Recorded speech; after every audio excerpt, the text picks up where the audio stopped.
Welcome back to the Westmoreland Sports Network pregame show. We're counting you down to kickoff. The Foothills Classic is on the way. You heard from Coach Greg Botta of the Blue Team, and now it is time to talk with the head coach of the Valley Vikings and the Westmoreland Red Team. He is Muzzy Colosimo. And Muzzy, I'll start out with the same question that I talked with Greg about, and that is how excited you are with the Foothills Classic returning after 8 years, and it's back, and you're ready to go, I know, and the players have to be very excited, and I'm sure you have to feel like it's an honor to coach one of the teams. Well, especially this group of kids, it's been very, very nice. They show up to practice all the time, and they're just great kids. And to see the game back is kind of, I coached in it twice as a head coach, and I also coached 6 years as an assistant. And to see what Larry had to go through to get this game going, it's a pleasure to see somebody stick up for the kids of Westmoreland County. Yeah, there's no doubt about that. I mean, what does it mean to you to be selected as a head coach in this game? You, like Coach Botta, have coached in the county for so many years. You, of course, at Greensburg Central Catholic for a long time, and now at Valley. Well, I just think that I think there's a lot better coaches than me to do this, but I think maybe we should have gave it to the guys that won big in the area. But it's always an honor to coach, and especially against Greg Botta. We were on the same staff at Franklin Regional when Abby Morrow was the coach, and I respect Greg a lot, and I think he's a great coach, but I also think he's a good man. Hey, you guys are both in the Hall of Fame. You can't beat that, right? For this game? Yeah. Actually, the way I found out about it, Greg called me. He happened to be in a meeting and heard them, and he called me to let me know. So, and then he got in the year after me. So it's nice that happened. But, it's just nice coaching the kids in the county. Well, let's talk about the kids on your team, the Red Team. What players have stuck out to you in practice this week, Coach? And what are some of the other things that you've noticed about your team this week? Well, the thing that I noticed, we might be a little undersized in a lot of places, but I've never seen as much hustle in kids. Tommy McChesney is just a phenomenal young man.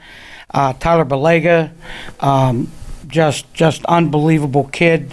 I just think that those two in the backfield, they're kind of awesome together. And we have the Yester from Mount Pleasant and Omar from Kiski School. They're both good quarterbacks, and usually in games like this you don't get that kind of a player. And then the Ryan kid from Hempfield is, he's such a card. He makes you laugh all the time. And you got the Bracey kid, and it just, to go through the whole list would be impossible because I've seen things out of them. There's a good reason why these kids were picked for an all-star game, because they're that kind of player. What was your strategy when you built your roster, Muzzy? What did you guys kind of look at? Running the football for me. Of course. But no, it was kind of neat.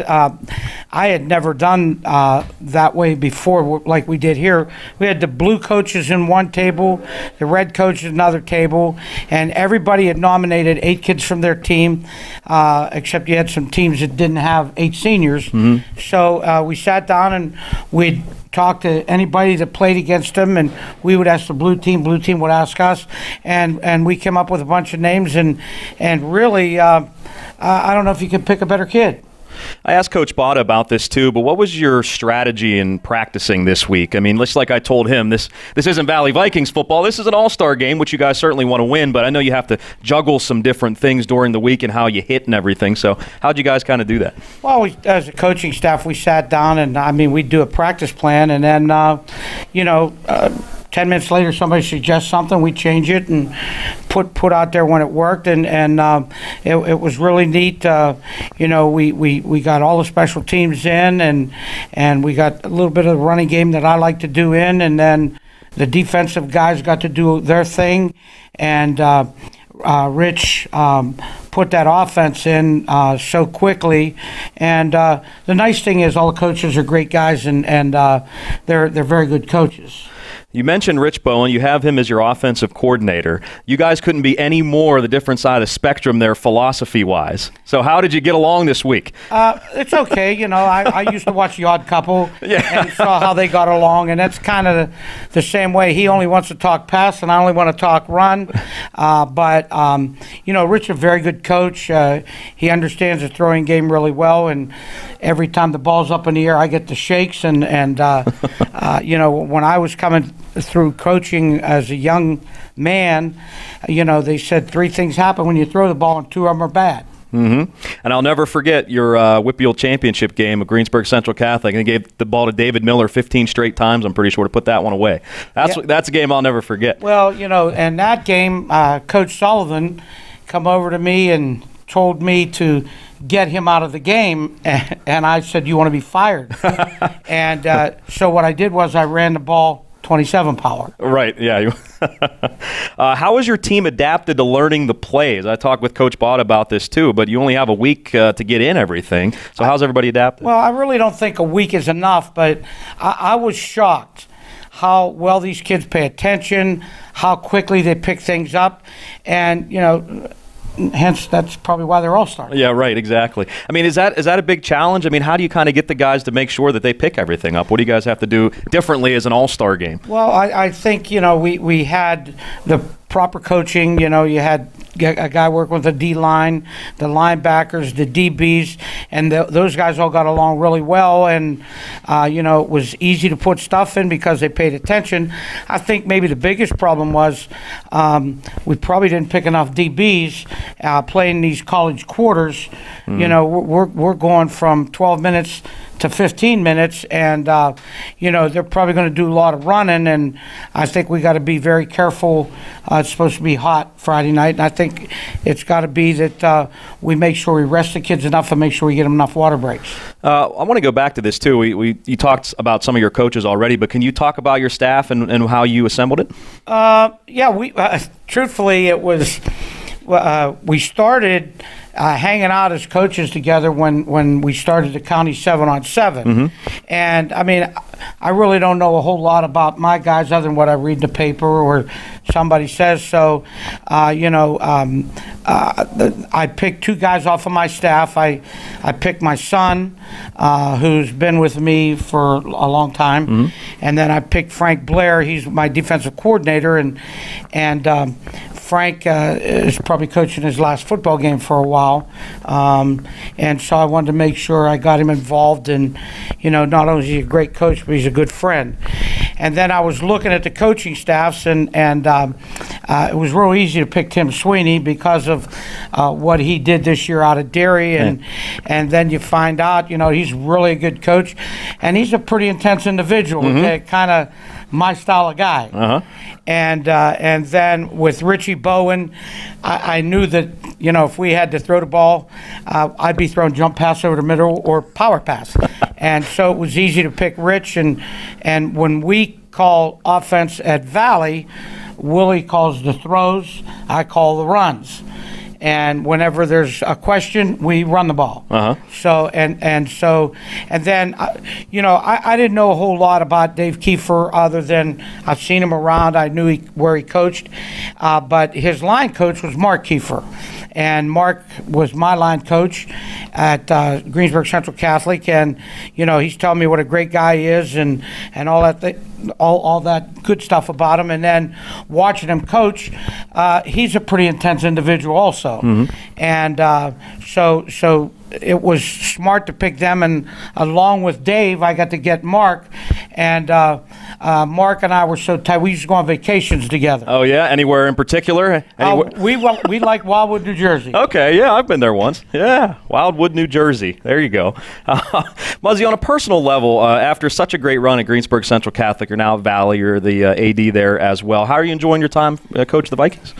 Truthfully, it's gave me more life. Because we have a lot of challenges up there, and you know, when I took the job, I promised them I'd do a better job than was done in the past, getting the kids into college. And you know, my first year there, we only won 3 games, but I put 3 kids in college, and the nice thing is they're still there. And then the year after that, we put 5 kids into college, and they're still in college. One of them had to go to a JUCO for his grades, but they're still all in college. And then this year, I got 9 kids going to college. Wow! And for me, that's a plus, because if you look at our record in the past, the 2 years prior to me getting there, they had 6 wins, but. They had a few kids going the year before me to college, and they came to see me the year after and said they were dropping out of college, and I got the Davenport kid into Allegheny. He's a little All-American now, and Colton Buzzard ended up going to Allegheny, and Tyler Balla had left Mount Union, went to Clarion, and then he ended up at Allegheny because I liked Allegheny because Mark Matlack was the coach, and he's a pretty good individual, and I knew he'd watch the kids, and until our kids get it, I need somebody to babysit them.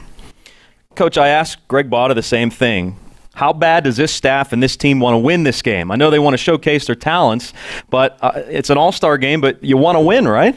Well, by the intensity of the coaching staff and some of the hollering that's going out there, and I think these guys are all winners. I think they all like to win. And, I tell everybody the story. If I'm playing Monopoly with my wife and she's winning, the board's on the floor. Right, of course. The money's everywhere. That's you flip exactly it over. Right. That's one word I don't ever want to be in my vocabulary. Well, I mentioned 2 great head coaches squaring off here in the Foothills Classic, you and Coach Botta. Talk about going up against Coach Botta here tonight. Well, I worked with Greg under Abby, and I knew him to be a great defensive mind, and he really prepares. And so in picking his staff, you want to pick guys who you think can counteract him, and I think we've done that. And like I said, it's going to be the last time I went against him. That was the year I left the Franklin job. Okay. Went to Valley, and he became the head coach at Franklin. Okay. And they came down to Valley, and they kicked our rear end so bad, and I still remember that. A little redemption you're looking for tonight. Huh? Always looking for redemption. Muzzy, thanks so much for your time, and we can put you down for airing it out on the first play of the game, right? First play of the game, you guys going to go downfield? Here's what I'm going to tell you. Expect anything in first play of the game. All right. Looking forward to it then. Thanks a lot for your time, Muzzy. Thanks. Thank you very much. That is Coach Muzzy Colosimo of the Red Team in the Valley Vikings. Coming up, we continue our pregame show as we count you down to kickoff for the Foothills Classic right here on the Westmoreland Sports Network.